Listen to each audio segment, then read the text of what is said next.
кітап етер жалғыз кие. Бабаларымыздың ізгі жолымен келген құндылықты бағалау әрбір азаматтың парызы. Оқ пен оттың ортасында тыныштық таппай ғұмыр кешіп жүрген талай елдің азаматын көргенде осындай бейбіт елде туғаныма шүкір етемін. Еліміз егемендік алған жылдардан бері жастардың келешегіне ерекше мән беріліп келеді. Елімізге жастарға жасалған жағдай мен берген мүмкіндіктер мол.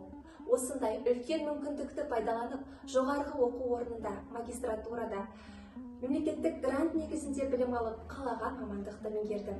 Бүгінде ұстазбын. Өзімнің ұрпақ тәрбиесі арқылы ұлт болашағын тәрбиелеп жатқанымды абырой санаймын және зор жауапкершілік деп сезінемін. Қалаған елде білім алуға мүмкіндік жасалған, осындай елде өмір сүріп жатқан жастар бақытты. Кез келген ел өзінің болашағын жастармен байланыстырады. Жастарды ұлттың көшін алға бастайтын локомотив ретінде таниды. Ал ел тәуелсіздігімен бірге дүниеге келіп, елдің дамуымен бірге даму, ол өз алдына бөлек сезім, жөні бөлек жауапкершілік. Мен үшін тәуелсіздіктің құрдасы болу, жаңа мемлекетті бірге құру. Ел тірегі болатын жас ұрпаққа білім беру және тәрбиелеу білікті де білімді ұстаздардың қолында.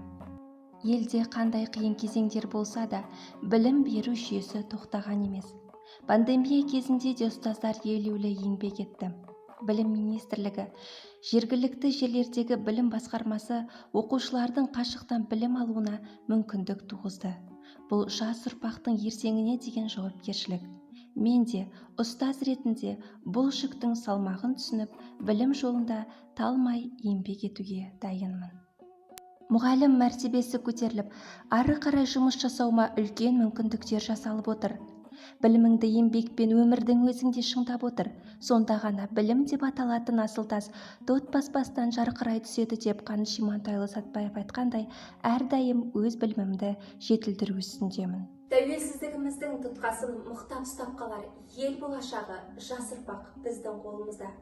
Тәуелсіздігіміз баянды, елдігіміз мәнді болсын.